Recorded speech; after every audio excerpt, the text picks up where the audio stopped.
রাজ্য সরকারের লক্ষ্য জনজাতি এলাকাগুলিতে শিক্ষার প্রসার ও জনজাতি ছেলে মেয়েদের মধ্যে মেধা ও দক্ষতা বৃদ্ধি করা।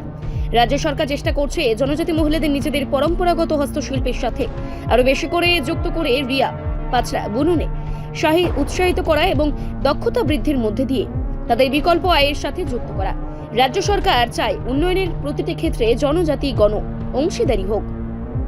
আজ রবীন্দ্র ভবনে জনজাতি কল্যাণ দপ্তরের উদ্যোগে জনজাতি মহিলাদের সুতা প্রদান এবং বিভিন্ন বোর্ডের মাধ্যমিক উচ্চ মাধ্যমিক পরীক্ষায় কৃতি জনজাতি ছাত্রছাত্রীদের মেরিট অ্যাওয়ার্ড প্রদান অনুষ্ঠানের উদ্বোধন করেন মুখ্যমন্ত্রী প্রফেসর ডক্টর মানিক শাহ। এই কথা বলেন মুখ্যমন্ত্রী, বলেন রাজ্য সরকার জনজাতি মহিলাদের আরো বেশি করে স্বনির্ভর করে তুলতে চায়।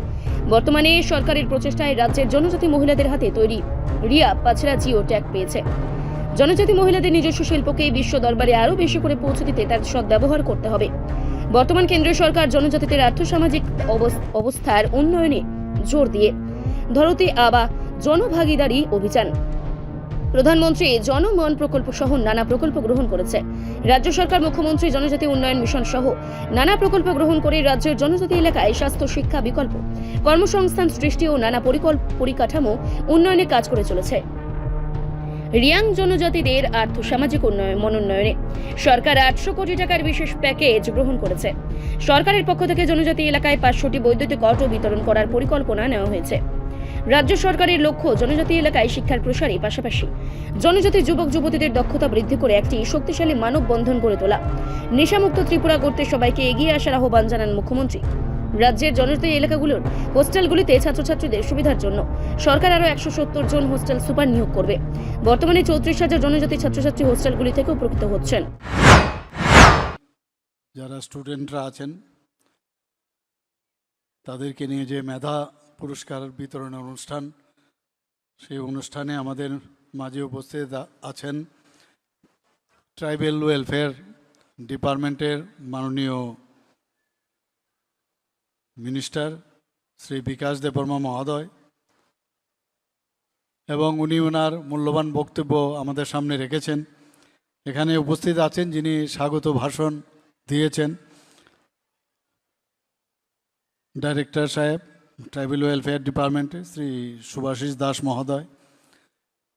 অফ ডায়াস আমাদের মাঝে উপস্থিত আছেন ট্রাইবেল ওয়েলফেয়ার ডিপার্টমেন্টের বিভিন্ন অফিসার্সগণ এবং বেনিফিশিয়ারিজ এবং যারা মেরিটোরিয়াস স্টুডেন্টস, গার্জিয়ানস এবং other guests of the dais and media বন্ধুরা, সবাইকে আমি আন্তরিকভাবে অভিনন্দন ও শুভেচ্ছা জানাচ্ছি।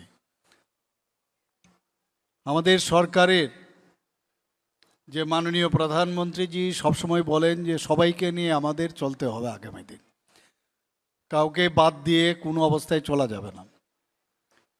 এতদিন ধরে আমরা দেখেছি যাদেরকে দেখা এবং যাদের সম্পর্কে কোনো চিন্তাভাবনাই ছিল না, খালি ভোটের সময় খালি ডাকতো, এছাড়া ওনাদের যে আর্থসামাজিক উন্নয়ন সেইগুলোর দিকে কোনো অবস্থায় আমরা দেখতে পাইনি, ইভেন সম্মান পর্যন্ত দেওয়া হয়নি।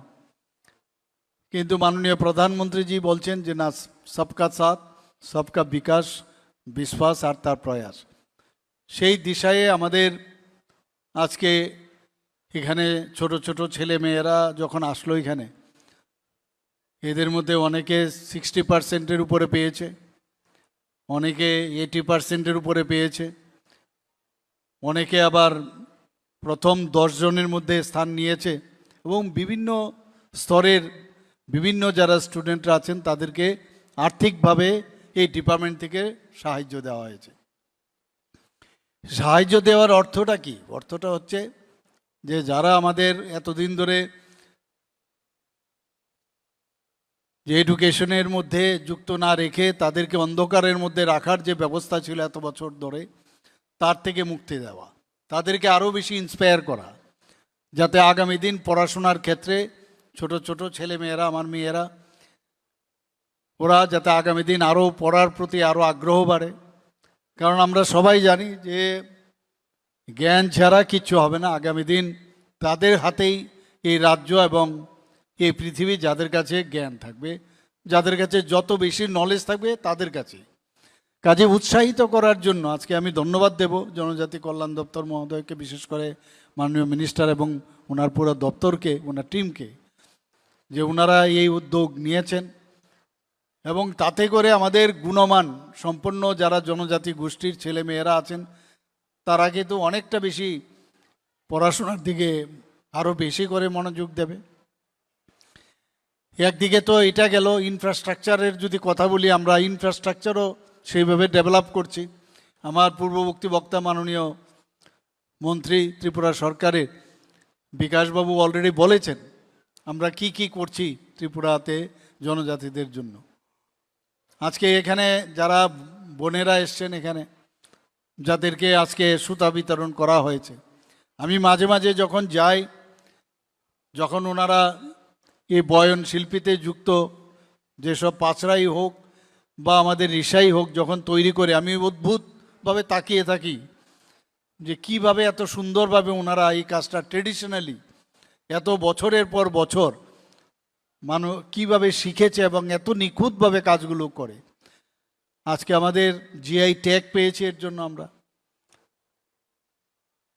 তো এই যে উন্নয়ন, সেই উন্নয়নের যে দিশা আমাদের ত্রিপুরা সরকার, আমাদের জনজাতি ভাই বোন তাদেরকে আমরা কিন্তু চেষ্টা করছি তাদেরকে উন্নয়নের দিকে। আমরা ইভেন খেলাধুলার ক্ষেত্রেও আমি দেখেছি আজকাল বহু ফুটবল খেলাই হোক বা অন্য যে কোনো খেলাই হোক, অ্যাথলেটিক্সই হোক, সব জায়গায় আমি দেখছি যে জনজাতিরা কিন্তু একটা বিশেষ স্থান এখন দখল করে নিয়েছে। কিন্তু দুর্ভাগ্যের বিষয়, আমাদের জনজাতিদের মধ্যেও এখন ড্রাগস কিন্তু ঢুকে গেছে এবং এই ড্রাগসের জন্য আমরা কিন্তু চেষ্টা করছি তার জন্য অ্যাওয়ারনেসের জন্য, এবং বিশেষ করে ইনজেক্টেবল ড্রাগস থেকে যে এইচআইভি ইনফেকশন হয় এবং এইচআইভি ইনফেকশন থেকে শেষ পর্যন্ত যে এইডস হয়, তার থেকে কিভাবে আমরা বেরিয়ে আসতে পারি। এটা কিন্তু শুধু আমরা সরকারের তরফ থেকে খালি অ্যাওয়ারনেস করলে হবে না। এখানে যারা যারা স্টুডেন্টরা আছেন, যারা বোনেরা আছেন, তাদেরকে বলবো আপনাদেরও কিন্তু কেউ যখন এই ড্রাগ এডিক্টে এই ধরনের রোগ হয়, সেটা কিন্তু পুরো পরিবারের জন্য আমাদের যে হোম হিউম্যান রিসোর্স, সেটা কিন্তু আমাদের নষ্ট হয়ে যাচ্ছে। পরিবার না, শুধু আমাদের রাজ্যের এবং আমাদের দেশের হিউম্যান রিসোর্স এই বিগত কয়েক দশক ধরে আমরা দেখেছি। আমরা চেষ্টা করছি, আমরা বিভিন্ন হোস্টেল যেগুলো আছে আমাদের, সেই বিভিন্ন হোস্টেলের একটা স্লোগান আমরা সামনে রেখেছি যে football is the game, drug is the same. তো তার উপর ভিত্তি করে আমরা যাচ্ছি, কিন্তু এগুলো কথার কথা না, এখানে এলাম আমরা কথা শুনলাম আর চলে গেলাম, সেটা না, সেটা বাস্তবে যেন পরিচালিত হয় সেই দিকে কিন্তু আমাদের সবার নজর দেওয়া উচিত। আমরা জনজাতিদের উন্নয়ন যাতে হয় এবং এট পার আসতে পারে সবার সাথে, সমাজের সব ব্যক্তিদের সাথে, তার জন্য আমরা বদ্ধপরিকর। আমরা চাই ত্রিপুরা এক নতুন ত্রিপুরা হোক। আমি বারবার যেটার উপর খুব জোর দেই যে একটা নতুন ত্রিপুরা আমরা গড়তে চাই, যেখানে জাতি জনজাতি, সেখানে মণিপুরি, সংখ্যালঘু সবাই আমরা একসাথে মিলে একটা নতুন ত্রিপুরা আমরা যাতে গড়তে পারি। তো সেই দিকে আমাদের যে নজর আমাদের রয়েছে এবং জনজাতি কল্যাণ দপ্তরও সেইভাবে কাজ করছে। আজকে এখানে আমি দেখলাম যে 10,000 টাকা দেওয়া হয়েছে, কাউকে 5,000 টাকা দেওয়া হয়েছে এবং রিপোর্ট সংবাদ প্রতীক্ষা।